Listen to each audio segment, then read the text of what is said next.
interwebs? Is anybody excited that we're back?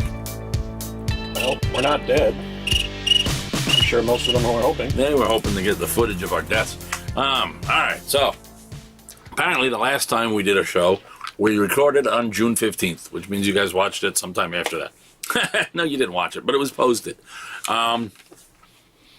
Let's see. We like to lie to ourselves. The next week, my daughter showed up from, well, it was from Buffalo. Now she lives in Cincinnati. So I had her for the summer. So we so I didn't film. And then school started back up and it was a little hectic. So we missed a week. And then due to a wonderful but not entirely unexpected miscommunication between me and Big Sexy Dave, because we're me and Big Sexy Dave, we missed another week, and then he had to go to New York, and then I got sick, and then a hurricane destroyed a whole bunch of islands and knocked the power out of our county for about a week.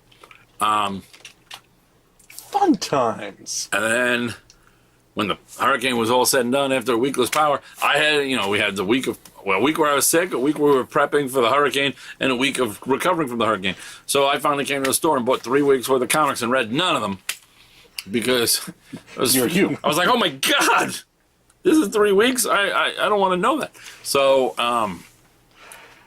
then I finally caught up slowly. Well, I wasn't going to take them home to the humidity of a powerless house.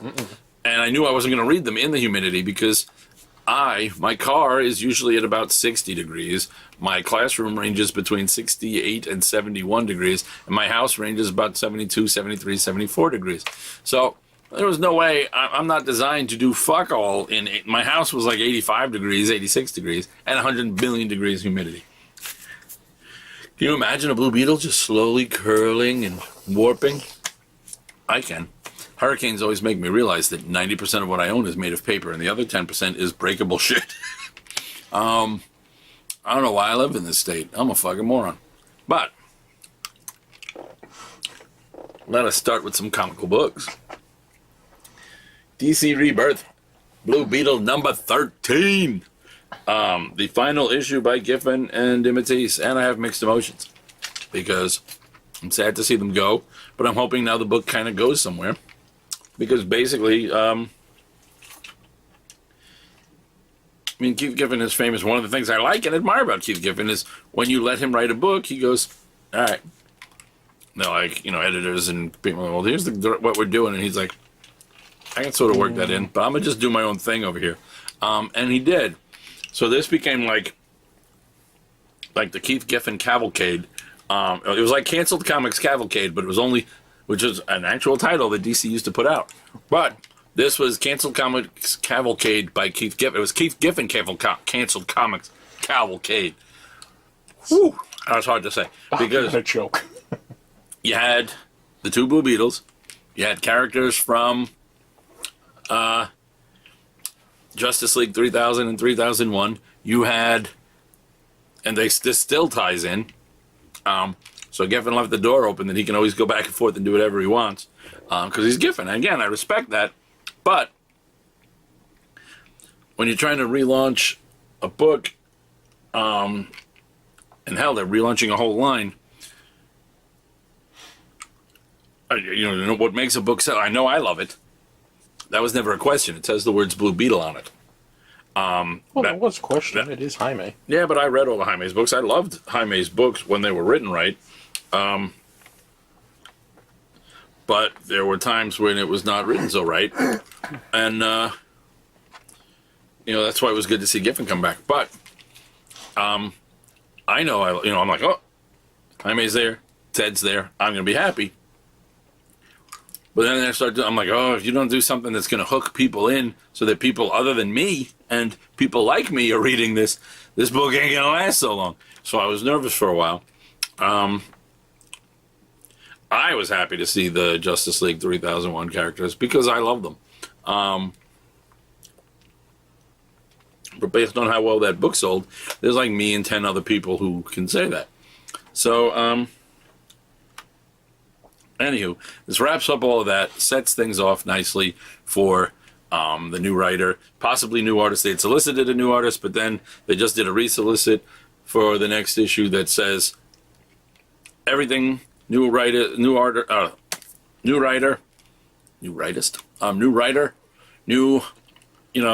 storyline, new whatever. But Scott Collins is back on art, which of course I'm fine with. Although I really like the art from the new guy, so hopefully he gets a shot too. But whatever. So this wraps this up. Meaning issue 14 will be a great jumping on point. So please jump on the Blue Beetle because I need more Blue Beetle. Don't take my Beetle from me. They just solicited the Booster Gold. It's going to be in 2 issues of Action Comics called Booster Shot. And what the hell? Don't take Blue Beetle from me now. Speaking of not taking things from me, here we are with the Marvel Rebirth #1. I mean, Marvel Legacy #1. And I'm not saying that it's a ripoff. I know Marvel and DC, this is what they do, is they always do the same exact things at the same exact time. And sometimes one beats the other one out by like a month or 2 and vice versa. And everybody goes, oh, it's derivative. It's like they're comics. They're all derivative. That's what we love about them. We bitch when they change. Damn it. That's why they have to go back to things like Legacy and Rebirth. Words that mean going back to the way it was, you big whiny internet babies who read your comics and cried because we changed things. Sorry, we tried to give you a different story after 75 years worth of reading the same thing. Because we are big babies. And I'm including me in that. I said we. It was not a royal we. Look at this cover though. It's like everybody. Everybody. Except the Fantastical Four. But they're mentioned. This was cool. Marvel does a lot of these where they do the giant size 0 issue first issue. This is a #1. But it's like, it's just a million little pieces that set things up. I used to love the Marvel Age annuals that did that. One of my favorite books Marvel ever put out was, as a kid, I remember rereading a Marvel Age annual till it fell apart. Marvel Age used to be like previews for just Marvel. It was just a comic book that Marvel put out. They'd have some interviews. They'd have some little synopsises of things that were going on. And then there was just page after page of basically solicits. This was before like solicits were a big thing, so you'd get Marvel Age. One Marvel Age annual had like the Beyonder for like, I guess they were getting ready for Secret Wars 2 maybe. And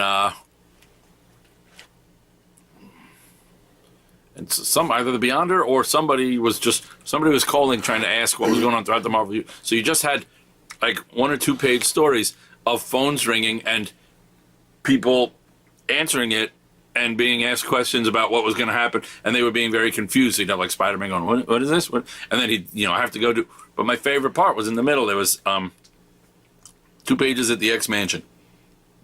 And the X-Men are, Kitty Pryde answers the phone, and then people go running because something's happening, and they all go taking off, and they leave the phone off the hook. And the New Mutants pick it up, and they start talking, and then they go running because the shit's still happening because they were having one of their annual crossovers or whatever.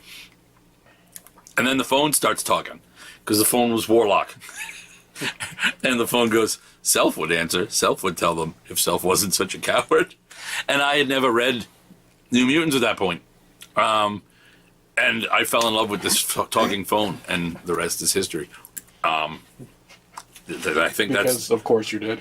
Yeah, because I only like characters if they're 2nd, 3rd, 4th to like 23rd string. Anywho, a lot of setup in here. Looks like things took a bad turn for the Marvel Universe's Starbrand, which is sad because I liked him and Nightmask. But I really like the original Starbrand and Nightmask, and I wish they'd just do more with them. But what are you going to do? Maybe Reed Richards and Sue Richards can make that universe again, and we can get something. Oh, how awesome would that be? Anyway, lots of setup for things that are going to happen. Some things that it gets back to more than others, like those primordial Avengers. Looks like Robbie Reyes' Ghost Rider is going to be, big in some things moving forward. And of course they bring back Wolverine, which is cool, but at the same time is not as cool. Like, they were making there was a solicitor that said, because, after we've had, I think it was Tom Brevoort said, after 4 years without a Logan, without Logan, we can have a Logan, a non-Loganless unit. I'm like, I'm like, what are you talking about?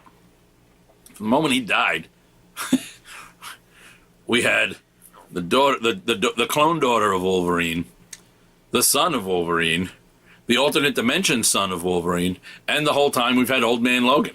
So there was no time to miss Logan. We've got like 4 Logans. Plus the person who shows up at the grave and sees that it's broken open and says, welcome back, you know, we've missed you, is the time-displaced 16-year-old Kitty Pryde, who knew Logan for all of, like, in comic continuity time, like 3 months at the, you know, at the X Mansion in, at the, not even the X Mansion, at the Jean Grey School.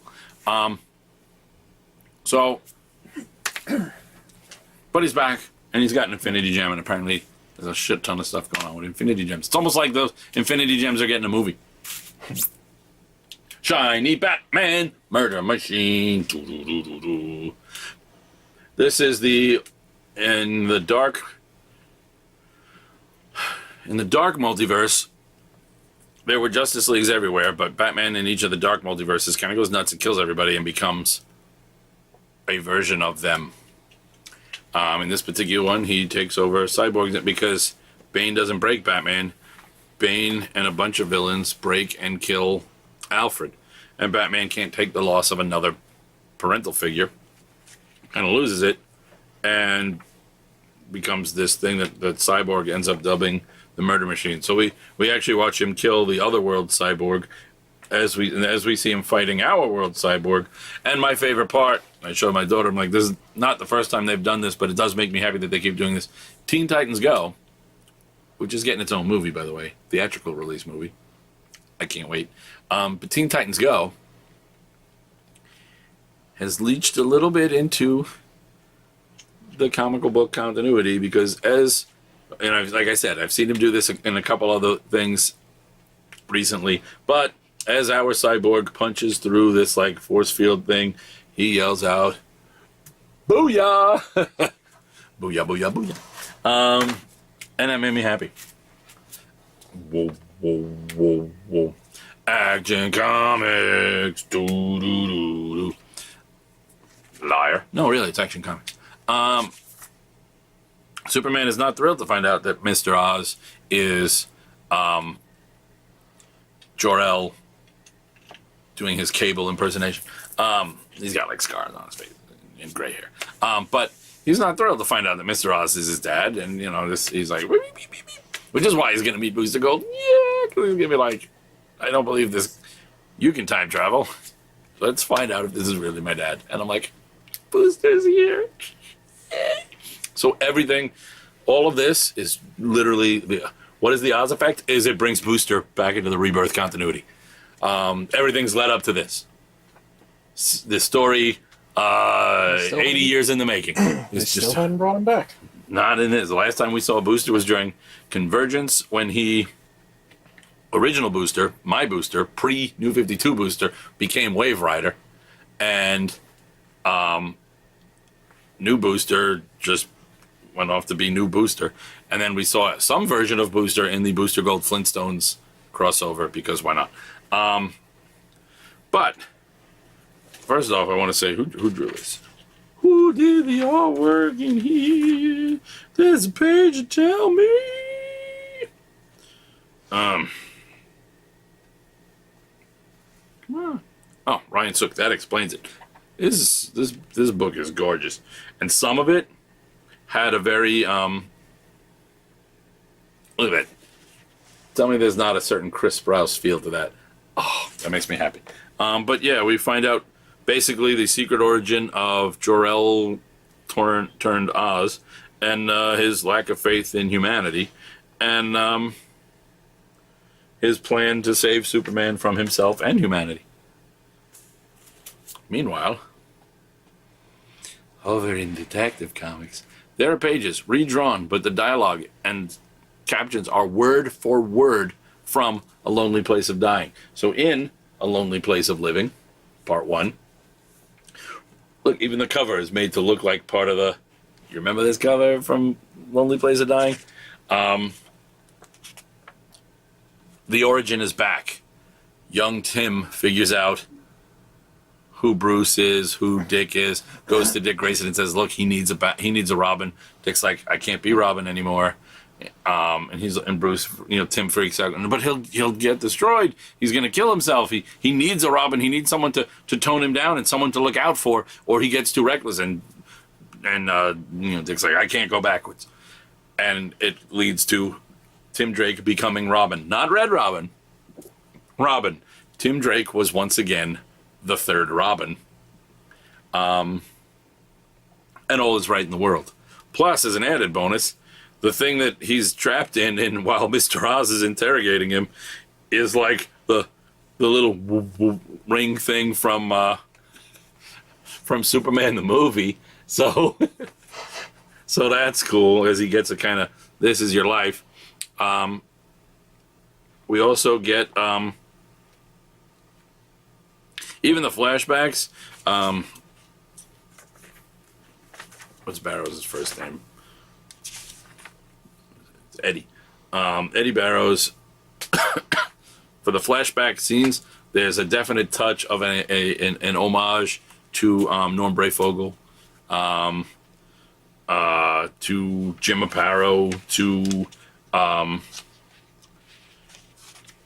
even in some of it, to George Perez, who did the covers. You get that feel of that time in Batman. So, and as we see in the flashbacks, at one point, at least as far as this artwork is concerned, one of the Robins, at least, didn't bother wearing one of those full-on armor. He wore the actual Robin suit. So that's cool. Made me happy. This fixes a lot of stuff. Also reintroduces the super violent, borderline evil, at the very least Machiavellian Tim Drake Batman from the future, from that Titan storyline. They're about to have to deal with Doomsday. We find out more about Mr. Oz, and it's just so good. It's just so good. Redneck. Look at my squeedle. Things go from bad to worse as we wrap up this arc of just southern redneck vampires. And really, other than the fact that, there's some serious vampiric shit and the drinking of blood, nothing in this makes you think that isn't happening right now in, parts of Georgia to Mississippi, Infamous Iron Man. I know sooner or later Doom's going to go back to being a bad guy. I'm going to be sad by that, because he's definitely going to become a tragic figure. Because, he always was, but even more because now he's had his time to shine. And it's rough. He keeps doing the right thing, even with his own motivation. He's very honest about why he does what he does. But people keep but he does seem to finally make his peace in a roundabout way with Ben Grimm. Mephisto steals a page or several pages out of the Deadpool world and just breaks the fourth wall. He just explains everything to us. I'm really liking this. I've been liking this a lot, and I'm gonna be sad, especially since one of the things that is they do launch the 4 symbol in Legacy #1, because they've got Marvel 2-in-1 coming out called the Search for the 4, the Quest for the 4 with Ben and Johnny. But they also show, outside of all continuity, they show the kids. They show Valeria and Franklin. And Valeria, they're like, and Franklin's like, hey, Dad says we have to, a new universe is set up again. We have to come help. And she's like, I know what universe I want to explore. And he's like, what? And she's like, I'm dreaming a way home. I'll call you. I'll see you when I'm there. I'll let you. And she wants to get home. So the Fantastic Four could be coming. They will be coming back to the 616 or whatever number it gets now. They're coming back to the mainstream one. Look at that. An homage cover. It may even be an homage to his own cover. I remember the previous incarnation of this cover. Also, can I just say, I don't know what it is that the rest of the world finds sexy when people draw sexy women in comics, but that line right there on the stomach does it for me. that line. I don't know why. That's a me thing. Are you a leg man? Are you this man? No, I like that one line on someone's stomach, on a girl's stomach, that just kind of, you know, she looks real.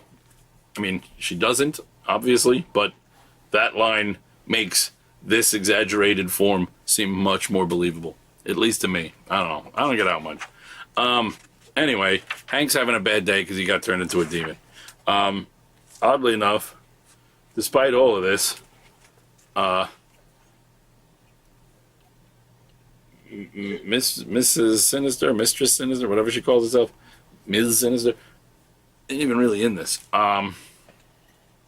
But we do get another teammate, which is cool, because as they save everybody from Madeline Pryor and they get out of hell, or limbo really, and whatever, someone who falls behind who saves them is that world's Storm.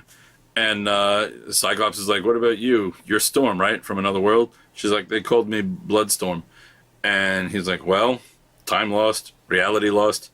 That's all we get here, day in and day out. You helped us, and you're welcome to stay with us. And it says, welcome to the X-Men. Hope they survive the experience. And, you know, there was a picture of Storm on the cover to an upcoming. So now we've got this team of time-displaced X-Men, Ultimate Universe, Son of Wolverine, Jimmy Hudson, and now Bloodstorm, an alternate version of Storm, because this is clearly not the one who died in the Illyana miniseries, but another one similar. And at one point, Madeline Pryor says, yeah, every world has an X-Men. I do these things to them all the time. I know, because she just loves fighting with X-Men. You know, everyone gotta have hobbies.